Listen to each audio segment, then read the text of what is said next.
एक बार एक छोटी सी बच्ची हाथ में मिट्टी की गुल्लक लेकर के भागती हुई एक दवाइयों की दुकान पर गई। वो काफी देर तक वहां पर खड़ी रही, लेकिन दुकानदार का ध्यान उसकी तरफ नहीं गया क्योंकि और भी बहुत सारे लोग खड़े हुए थे। उसने दुकानदार को कई बार बुलाया, लेकिन वहां पर भीड़ इतनी थी कि दुकानदार का ध्यान उसकी तरफ गया ही नहीं। और फिर उस बच्ची को थोड़ा सा गुस्सा आया तो उसने अपनी मिट्टी की गुल्लक लेकर के वहीं काउंटर पर जोर से रख दी, जिसके बाद में जो दुकानदार था और जितने भी लोग खड़े थे वो सब उस बच्ची की तरफ देखने लग गए। और फिर उस दुकानदार ने उस बच्ची से पूछा, बेटे आपको क्या चाहिए?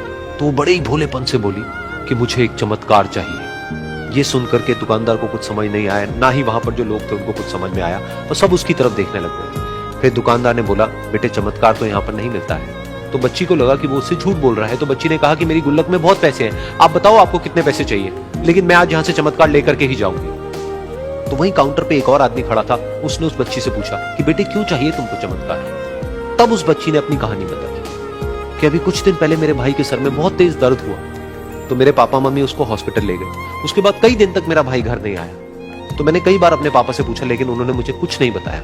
उन्होंने बार बार यही कहा कि वो आ जाएगा, वो कल आ जाएगा, वो कल आ जाएगा, लेकिन वो आ ही नहीं रहा था। तो मैंने देखा कि मम्मी रो रही है।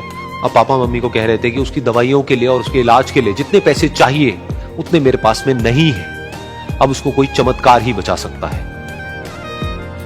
तब मुझे लगा कि अगर मेरे पापा के पास में इतने पैसे नहीं भी हैं तो क्या हुआ, मेरे पास में तो है। तो मैंने जितने भी पैसे जोड़ रखे हैं वो सारे लेकर के मैं इस दवाई की दुकान पर आई। फिर उस आदमी ने उस बच्ची से पूछा, कितने पैसे हैं तुम्हारे पास में? ये सुनते ही उस बच्ची ने अपनी गुल्लक उठाई, जमीन पर फेंकी और तोड़ दी और पैसे गिनने लग गई। बाकी सब लोग खड़े होकर के उसको देख रहे थे। थोड़ी देर बाद उसने सारे पैसे अपने हाथ में इकट्ठे किए और बोली, मेरे पास में पूरे 19 रुपए हैं। वो जो आदमी वहां पर खड़ा था वो थोड़ा सा मुस्कुराया और बोला कि अरे तुम्हारे पास में तो पूरे पैसे हैं, इतने का ही तो आता है चमत्कार। ये सुनकर के वो बच्ची बहुत खुश हो गई और बोली कि चलो मैं आपको अपने पापा से मिलवाती हूँ। बाद में पता लगा कि वो आदमी कोई आम आदमी नहीं था, बल्कि एक बहुत बड़ा न्यूरोसर्जन था, और उसने सिर्फ 19 रुपए में उसके भाई की सर्जरी करी और कुछ ही दिन बाद वो ठीक होकर के घर वापस आ गया। फिर कुछ दिन बाद वो बच्ची, उसका भाई, उसके पापा, उसकी मम्मी चारों एक साथ बैठे हुए थे और बात कर रहे थे। तो उसकी मम्मी ने उसके पापा से पूछा कि अब तो बता दो ये चमत्कार आपने किया कैसे?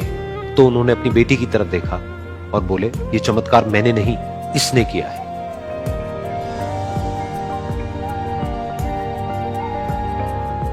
तो यहां पर एक बहुत बड़ी बात है जो हम उस छोटी सी बच्ची से सीख सकते हैं कि जिंदगी में कभी कभी ऐसा होता है कि हमको कोई रास्ता नजर नहीं आ रहा होता है और हम लोग हिम्मत हार जाते हैं। तब हमारे अंदर एक बच्चा होता है जो कोशिश करने से कभी भी पीछे नहीं हटता है। वो हार मानने को तैयार नहीं होता है क्योंकि उसको ना शब्द समझ नहीं आता है। वो बच्चा जिसके लिए कुछ भी नामुमकिन नहीं है, क्योंकि वो हर हाल में कोशिश करता ही रहता है।